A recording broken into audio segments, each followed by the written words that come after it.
Looky who I have here. Gary from the U.S. Bonds. Gary, I am so excited to meet you. I've never met you in person before, and I am just mad about 2:45. I grew up with that song. 2:45, huh? So you're the one. We've been looking for you. Yeah. I had an older sister who introduced me to your music, but you actually had what they called the New Orleans sound. It was 2 or 3 waves of music at one time, right? What did they say? The curtains of sound? I guess so.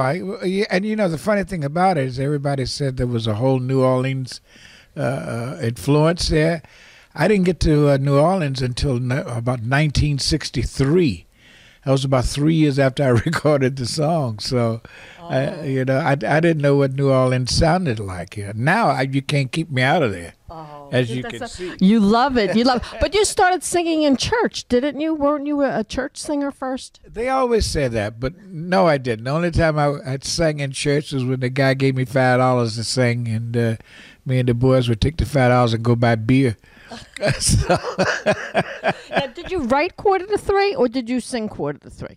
I did both. You did both. Yeah. I did both of those. The only songs I didn't write that were a major hit for me was New Orleans, and that was written by Joe Royster, the engineer. More current day. I know you're friendly with Chubby Checker. I did a reality show with Chubby Checker. Really? Yeah, he had we had a vote on who made the best pizza, and I voted for Chubby. He was making it, but he didn't win. He got so mad. But you're also friends with Bruce Springsteen, right? Yeah, and Stephen Van Zandt Yeah. from The Sopranos. So tell me about your, number one, I really do want to get back to why you're here today, because this is For the Kids, and it's a wonderful happening today. People are playing golf. A lot of celebrities and sports figures are coming together for the kids to help kids have a better lifestyle and a great day out. How important is it for you to give back to the community because of your success? Well, it's not even it is the community also, but it's mostly for the kids. Anything that has anything to do with kids, I'm going to be a part of. You know, I don't care what it is, and this is one of the best. Yeah. This is one of the best right here. So I'm going to continue to do this, even though it's my first year. Yes. This is not my last year. Oh, good. This is the first year here, I believe. The first year for this. Yeah, so you didn't miss out on anything. You're in on the inaugural year, and it's at the Hamlet, and it is beautiful here, a beautiful space. It is. And very exciting that you're here. So now going back to Bruce Springsteen and Stephen Van Zandt, how did that hookup happen? Bruce came to see me in 1972, I think it was, in Jersey. At a club I was working at, him and a couple of guys, and he just wanted to see what Gary Bonds was all about in person. And he showed up, and we got a chance to get on stage together at my show and sing some songs. And then he invited me to his show the following week at the Capitol Theater, and I went over, and we've been sharing the stage with each other now since 1972, I think it was. Wow. So, you know. Unfortunately, I don't make the money he makes, but one day. You're rich in love. We love you. Now, let me ask you. Today is a big golf outing. Are you going to golf? Yeah, I'm going out there and hit. I used to be a scratch golfer years ago, but I haven't played golf now in about 4 or 5 years, so it's going to be interesting. Well, they have some very big prizes if you happen to hit a hole-in-one. Oh, yes. If I happen to hit a hole-in-one, I'm going to win the golf course. Well, enjoy it. You have a beautiful day for this, and then later on you'll be outside with the kids by the pool, and they're going to be having a great time. And they have wonderful sponsors. McDonald's and everything is providing food, and enjoy your day on the golf course, because I know you're going to have a lot of buddies out there and a great time, and you deserve a great time. Well, thank you so much. I'm going to have a great time. Yes. And I love 2:45. Thank you. It's my pleasure.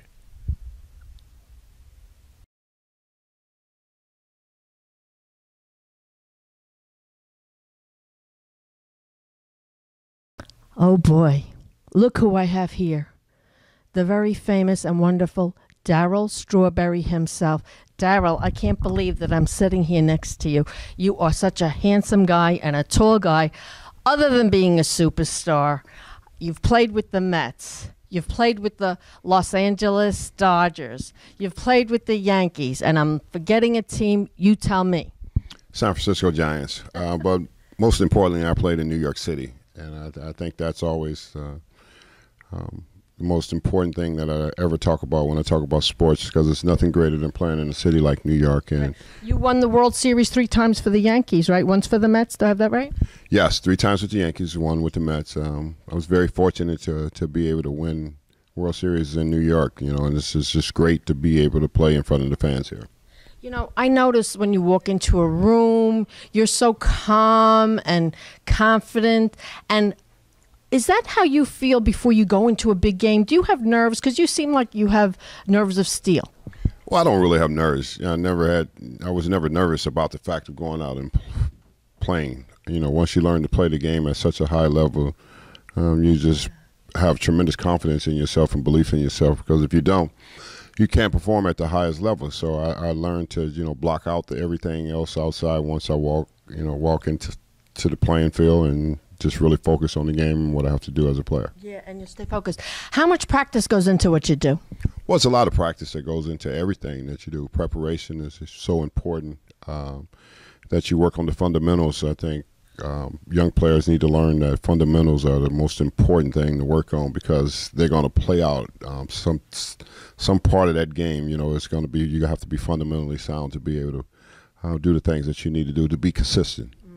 Now, how important is it for you today to be at something like this that is for the kids? Because it's actually named For the Kids because it's a golf outing. It's spelled FORE, New York sports scene. How important is it for you, do you think, to try to guide children?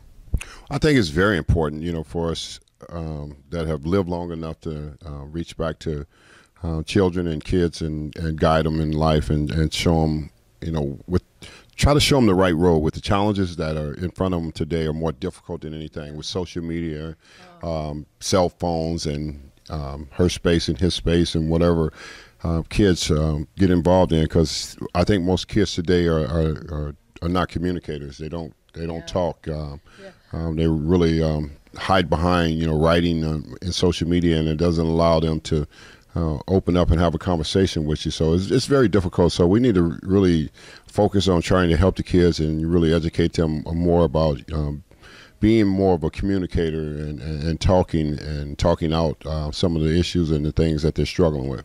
Yeah, because they spend so much time texting that they don't even know how to carry on a conversation, or like I'm with you right now, seeing somebody eye to eye, you can really see somebody's soul, you can really connect, and they're not getting that, right. Sometimes. But also, you do something very important with your wife, Tracy, am I correct? For children with autism. Do you want to talk something about that? Yeah, we got involved in autism in 2006, and it was just a tremendous foundation that we became a part of, and realizing that autistic children need help, and they're not government funded, and it's just really a struggle for families to be able to really take care of the kids, and someone has to reach back and try to help them, and we got involved and started raising money for them and started helping the program. Yeah, because there's different levels of autism too, isn't it? Yes, there is different levels of autism. Some are high function and some are non-function. They just don't operate at all, and it's like I said, it's a really struggle for families to be able to deal with that when you have a child that's affected with autism. Yeah. Now, can I ask you, with all the success that you've had, are you surprised at how easily and what a gift you have for playing baseball? People admire you so much. Does it come easy for you? It seems to. How do you feel about what you've accomplished in baseball? That was fun. I don't really look back on it.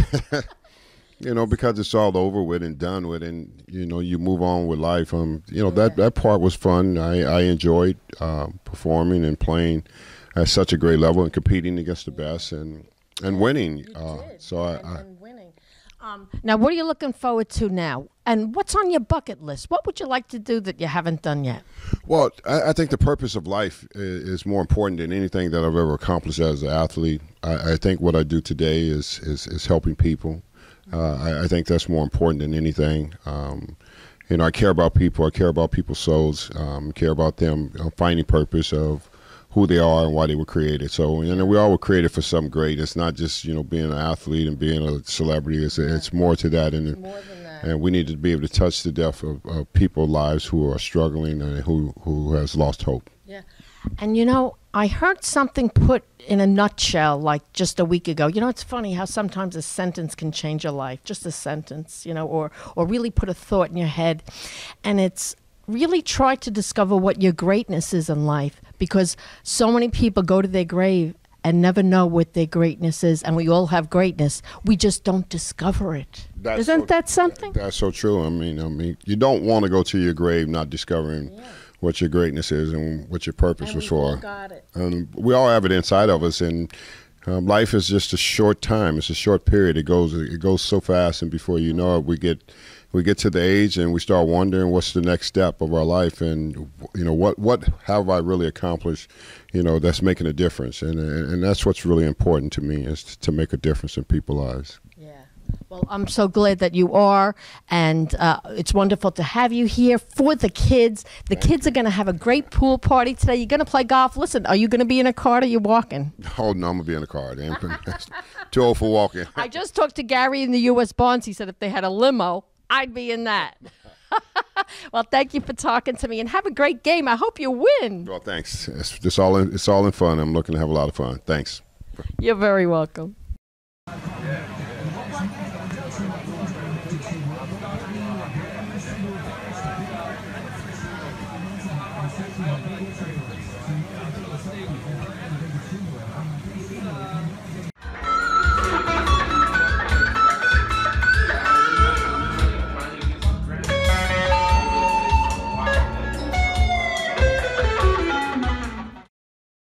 I'm with Paul Sequence Ferguson, who is a fabulous musician, and he is affiliated with New York Children's Sportscene Foundation.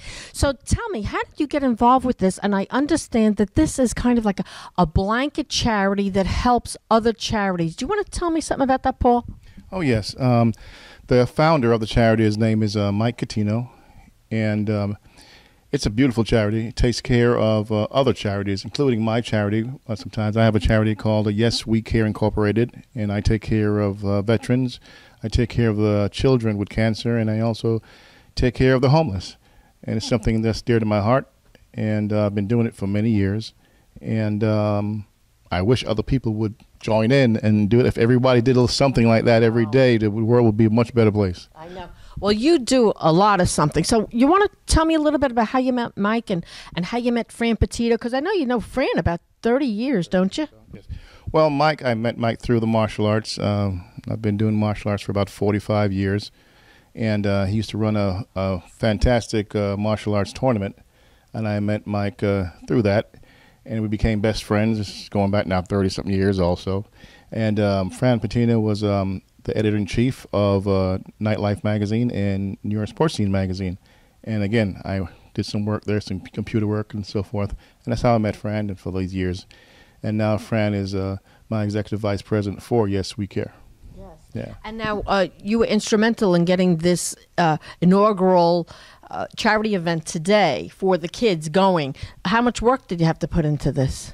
Oh, it takes a lot of work to do something like this, because you're dealing with so many different individuals, and everybody is, again, individuals. So you have to make sure your coordination is correct.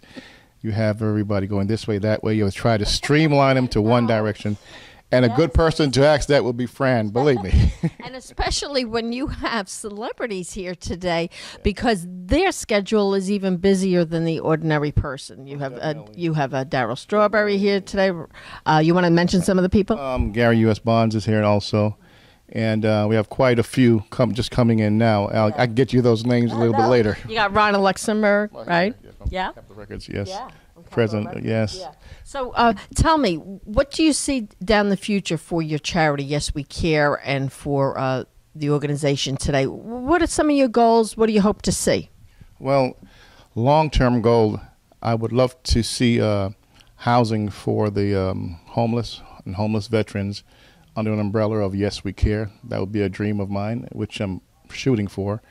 And also, I would love to make sure that the children's hospitals like St. Jude's and so forth, if they would have a wing on the umbrella of Yes We Care, that would take care of the children of veterans. That would be something that was beautiful to me. Are you a veteran yourself, or do you have family members that are veterans? Yeah, I did 13 years. So. Did you really? What branch? Army, for Armed Army, 13 years of that, yeah. And so that's why you know what they face, and that's why your heart goes out to them, want to help them. Yes, most definitely. Yeah. And also the homeless and the homeless vets and children. I have to do that. Yeah.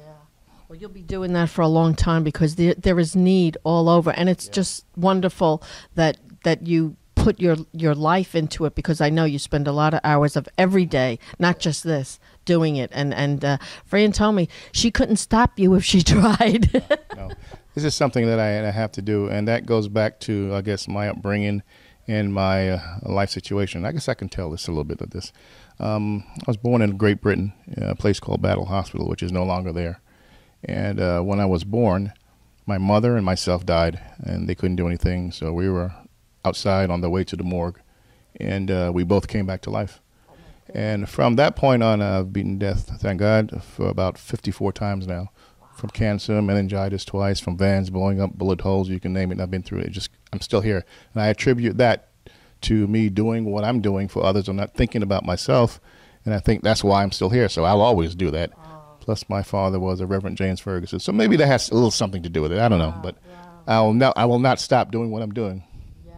Well, it's amazing that you came back to life and you escaped death so many times, and your father was a minister, and that can be why you play your music with so much soul, because I've heard you at the keyboard, and you caught my attention at another charity event, and I didn't know who you were, and I said, oh my God, he's so good, I've got to get this on camera. And I grabbed my camera, I put it on, I put it on a tripod, and I caught you. So let me ask you, you also have your own CDs, etc.? Yeah. If they go to yeswecare.net, which is a charity, I have relaxation DVDs, which helps with post-traumatic stress and also insomnia. It'll help you with that. I also have relaxation CDs. That's just music, for that. And then again, I have a charity CD I just finished producing with likes of Miss Melba Moore is on there, Ronnie Jordan. I have quite a few stars. It's a mega CD. You can never find that CD anywhere in the world because you'll never get all these stars to be on the same CD. Do you have a website where somebody could get that? Yeah, you can go to sequence.net or... So is that SEQUENCE? .net. .net. Perfect. And you can also go to yeswecare.net and you will see that. There's photography there. There's a tremendous amount of things that you can use around the home or in the office. And that all helps the charity to do what I do and the mission statement. To help other people. Now, can I ask you, with all the music that you play, do you have any favorite songs? Yeah. One is Wind Beneath My Wings, because that one was played back in the 80s. I played that for a few veterans that were way in the mountains in Europe and Germany. And it was just something that came out and played, and some of them cried, grown men who were crying about that because of what they've been going through and what they have to face. And from that point on, that's something that's pretty dear to my heart. That's one song. And another one that really gets me is, take a guess. See? I don't know. Now, another one that gets me is Happy Birthday, Dude. It was the birthday of my son and my daughter. Oh. Yeah. Isn't that sweet? That's so wonderful. Well, I really gravitate to you even more now because you really have shared with me and us that experience of you dying, coming back to life, and your childhood, and how important you're being in the services, your connection to the veterans. And I was telling Fran, I just interviewed a man that was 93 years old, a World War II veteran, and he has all his memory, and he told me what went on. He was active during World War II. So when I have that show ready, I'm going to show that to you because you'll be interested to see that. Yeah. And, of course, we need more people like Paul. Thank you so much, Paul. My pleasure. Thank you. Thank you so much. And thank you. You're very welcome. Thank you. Very good. I'm here now with Otis OJ Anderson, who is a running back and a 2-time Super Bowl winner. How happy are we to have you here today? It's so wonderful that you're here for the kids. Yes, me and a lot of other athletes get that phone call to come out and support kids, organizations, or kid charities, and it's a chance to give back. A lot of people don't know some of the things we do because we try to keep it under the radar, and here's a chance to do something positive. Yeah, and isn't that, it's a wonderful thing. But you've also had other successes outside of football. You've been on Comedy Central and David Letterman. And tell us something about that. Did you say you were on Rachel Ray too? Yes, Rachel Ray had her first Super Bowl cook-off. And it was me and Sequence Ferguson, and I can't remember the other guy that was quarterback for the Atlanta Falcons back in the day. And I wanted the cook-off. What did you cook? Do you remember? I'm from the South, so I cook ground my smothered fried chicken. Yeah. Right. So you're from West Palm Beach, right? You went to the University of Miami, and you played football for them. Weren't you most valuable player for them? Well, that was for the Giants in Super Bowl 25, which is even better. Which is the 25th anniversary this year of that Super Bowl, which was in '91. So it's been a good run. It's an opportunity to thank all the fans for the support they gave us back then, and also the support they're giving to the current Giants. Yeah. Now, are they going to have some kind, because that is 25 years, are they going to have some kind of a celebration for that, you know? Well, they are planning some celebration, but the main thing is we get to see some of the teammates that we haven't seen in years. We get a chance to come back to New Jersey, New York area, and you know, the camaraderie that we once had. We get a chance to relive it and tell those stories again about this play, that play, and how it has grown from. Yeah, I was going to say, and how the story changes. Oh yeah, from a 2-yard play now it's like a 50-yard play, and you're the recipient of such a great play. So it's going to be fun doing that again. Right. And now you just had a nice day golfing. It is hot out today. It's about 93 degrees. So tell us a little bit about your golf game today. Well, today wasn't one of my better days, but I had fun. I played with a Marine by the name of James, and he was a great guy. I played with U.S. Bond, who sang all day long. Oh, wow. I love him. I interviewed him the first thing. Yeah, I played with him and my teammate. Did he sing all day long? Him and my teammate Gene Tolliver, who also sing a little bit. They serenade me and James all day long with some of the best songs you can imagine. A little old school R&B, a little Motown. So it was fun having those guys out there, because obviously our golf game was not what was important today anyway. Yeah. It's about the kids, and they had a great time. They were out by the pool, and there were people making balloons, and they were having hamburgers and hot dogs, and they had a great time. And it's so wonderful that you guys are here with your big name and your celebrity, because you are a star, to bring attention to this, because this is the inaugural year for New York's Sportscene Children Foundation, you know. And I want to thank you for taking the time after having a long day out there on the golf course to come and speak with me and to promote this wonderful event. And I thank you, OJ. Well, just remember, when you eye can, it's easy to come say hello. Hey, and you know what? I'm going to brush up on my golf game, because you made it sound so good. I want to go out there on the courts next year and get to sing with Gary and the U.S. Bonds along with you. Thank you. And for all those who are looking at us and listening to us, hug a kid. Tell them you love them. That's all they need sometimes. Very good advice. Thank you. Look who I have with me now. Tonight's honoree, Brandon Steiner. Brandon, how does it feel to be honored tonight? Well, it's a pleasure and a blessing anytime you can put some notoriety onto some of the good work that my family, my company, we've been able to do with, especially with the family services of Westchester, the 2 homes that we support, which a lot of the proceeds from tonight benefit. That's really the most important thing. But also, you really got to, being honored is a blessing, but also the guy that really should be honored is probably Mike Cutino. He's such a good guy and a friend of mine for almost 30 years. Wow. And it's just really nice to come and support an effort and also a collaboration. He always seems to bring everybody together, and it's one of the reasons why I accepted the honor, knowing that all the good work that Mike does, and then also the good work at FSW. Yeah, that's very nice for you to say that. And actually, your business started with a savings of only $8,000. You were born poor. You didn't have anything. And actually, you were successful because your idea was to bring people together, too, through memorabilia. Am I right? Well, it was $4,000 at that time. I wouldn't bring it up because it seems like a small amount now, but trust me, that 8 would have been a hell of a lot easier for me if I got started with the extra 4. But you know, listen. Sometimes I think God gives you what you need, and you have enough. And 4,000 at that time was enough to get the ball started for Steiner. When we started Steiner, really it was about matching up athletes with companies. And really, we're a marketing company that marketed players. We did that quite successfully for the first 7 or 8 years we were in business. In 1995, 94, 95, we started our collectible company, which never in my wildest imagination would take off the way it did. Collecting's so big. Yeah, this was really about supporting a lot of the corporate business we were doing. I never really thought it was going to become a brand. It was really actually surprising to me still to this date. So we're very grateful that people actually collect Steiner and think the brand is worthwhile for them to invest their money in. And hopefully we're bringing people closer to the game. Hopefully people are getting a lot of joy out of the stuff they're buying.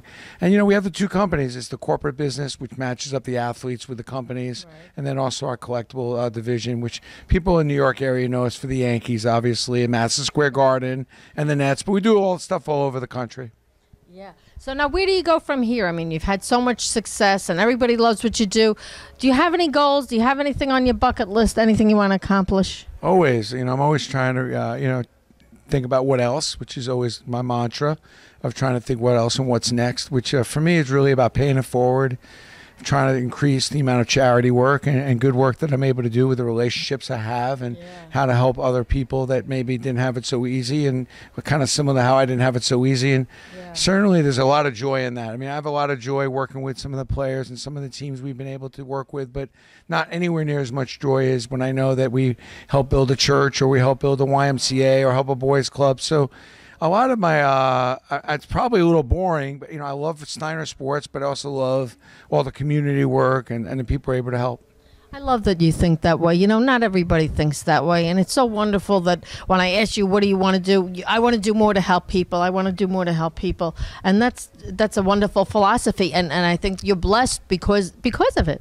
Well, thank you. I mean, a lot of the lessons I've learned, and good and bad, are from a lot of the players that I've been blessed to work with. And, you know, some of the better players I've seen have everything, you know, the popularity, the glory, the money, and I've seen them actually do an about face, and even though they have everything, take this blessing that they have of money and popularity and use it to influence others, to help others. And I think that's a good lesson for me to have learned, that, you know, really the money and the big company and all that stuff is great. I wouldn't return it. I'm grateful to have it, but I also want to put it to good use. I want it to do it so that it influences others. And since I have the relationships that are unusual, you know, to be able to work with some of the players like a Derek Jeter or an Eli Manning. I want to take those relationships and use them the right way, which sometimes just means supporting those athletes with their endeavors, which they sometimes have a bigger voice than the average. Yeah. Yeah, and it's amazing, as I spoke to the athletes today, so many of them, they do feel the way that you do. They want to give back. They want to help others. And isn't it wonderful, because it's such a nice part of the world to be in right now. People like you and the athletes today that are here to support the cause for the kids. And I thank you so much for speaking with me. And if anybody wanted to contact you with a question about your company, do you have a website that you'd like to mention? Sure. I mean, I'm at brandonsteiner.com, and then my website has all the details as well. Oh, good. Well, my congratulations to you on being honored, and you certainly deserve it. Well, thank you. Nice to be here today. Thanks for covering this. I love it. Thank you.